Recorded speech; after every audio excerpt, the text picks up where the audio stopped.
Hello, dear students. Welcome to I-Fal. My name is Teacher Nikki, and I am here to have another video lesson with you. So I am so excited to talk about a new topic for you today that will help you understand and construct better sentences using the English language. I know that these lessons will be very helpful for you to communicate using the English language that are grammatically correct and properly constructed, considering that we will be talking about some grammar topics. So I want you to concentrate on our lesson today, pay attention to our sample sentences, and please practice them very well even after the class. So let's go ahead and start our lesson.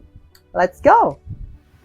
So for this topic, let's go ahead and talk about the prepositions of time using in, on, and at. Actually, these three prepositions are the most common ones that we use in the English language. Now, let's try to understand how we use them in the English language properly and their differences. So, in order to describe time, the prepositions in, on, and at go from general to specific idea of time. So let's identify what they are talking about. Now, the preposition of time in, usually native speakers use the preposition in to refer to a general longer period of time. So normally, the preposition in, the idea of time with it, okay, is actually longer or in a more general manner. Like, for example, here, in plus parts of the day. Example, in the morning, in the afternoon, and in the evening. Next one. So we also use in when we use or when we talk about months. So the 12 months actually use the preposition in January, in February, in December. All right? Now, also, we use the preposition in when we talk about the four seasons in spring or in the spring, in summer, in fall or autumn, and in the winter. All right?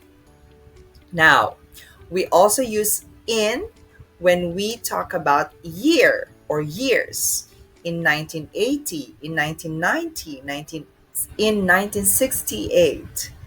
And in is also used for decades, okay? When we say decades, these are the 10-year period time, right? Like, for example, in the 60s or in the 70s, 80s, 90s, certain things just like this.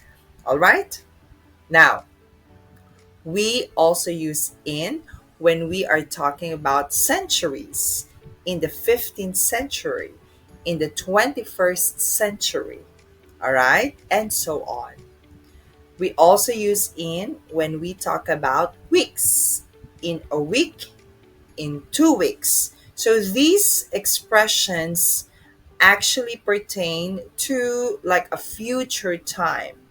In a week, so it means 1 week from now to the future.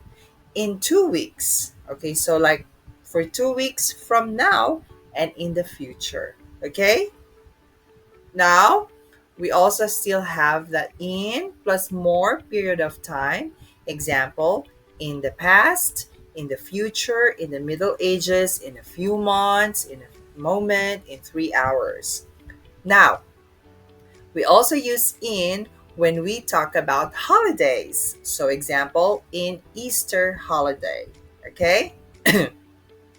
So you can see this picture here referring to the summary of our preposition of time using in. So remember, in talks about longer period of time.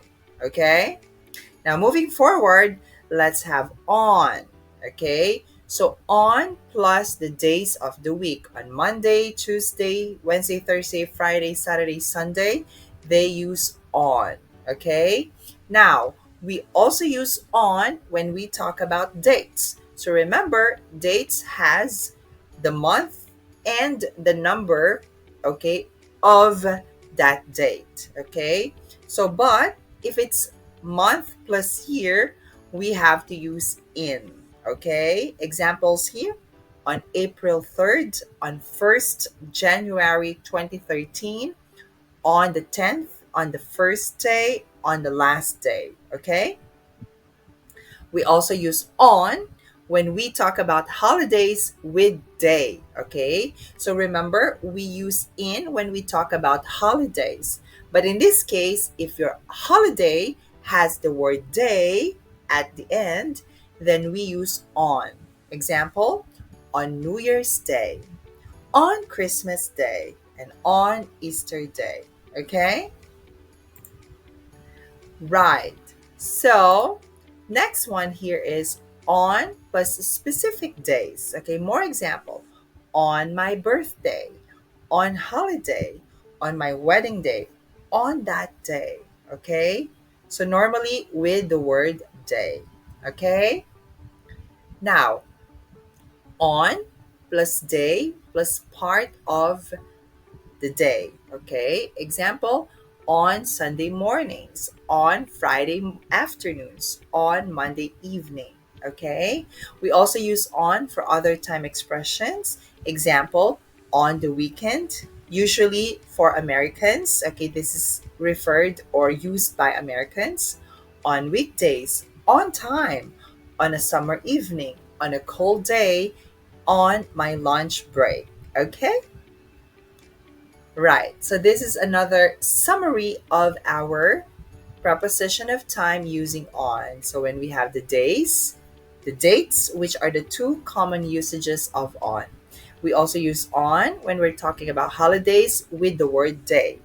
Okay, we also have more, okay, time expressions using it, like birthday, Sunday mornings, and on the weekend for American English. All right. And lastly, we have the preposition at. So it's just very easy. So preposition at refers to when we talk about the time and the clock, hours, at 7 a.m., at 12 o'clock, at 5 p.m., something like that. Now, we also use at when we talk about holidays, but without the word day. Example, on Christmas Day. But if I remove day on Christmas, it becomes at Christmas, at New Year, at Easter, without the word day. Okay? Now we also have here more expressions or time expressions using at present, at the weekend. Usually this is British English. At breakfast, at the moment, at this moment, at the same time, and at that time. Okay? So as you can see, we have here at plus more time expressions. So also we have at but plus parts of the day. We have at night, at noon, at midnight, at bedtime, at lunchtime, at dinner time, at dinner, at lunch, at sunrise or sunset, and at dawn. So all of these are parts of one day that could possibly happen on a single day. Okay? All right. So this is our summary of at. Remember, we use at when we talk about hours or clock time. At, okay, when we talk about holidays without the word day. At with some other parts of the day expressing some parts of that day, and other time expressions such as at present, at breakfast, and so on. All right? So I hope you find our lesson today very helpful. So as I always say, the secret in making your communication skills in English better is constant practice. So I want you to please keep on practicing all the lessons that we've had in the past and even this present lesson. So I know that you can do it really well and you'll improve yourself eventually. So just keep believing in yourself and practice more, okay? Now, please stay tuned to our more lessons here in I-Fal And please visit our website that I will flash on the next screen. I also encourage you to please subscribe to our classes because we have a lot of amazing teachers that will help you and guide you in improving your English skills. So once again, this is Teacher Nikki. So I'll just see you again on the next classes and video lessons that we're going to have. I know that we will have more amazing lessons in the future. So stay tuned and good luck. Study harder and I'll see you next time. Bye.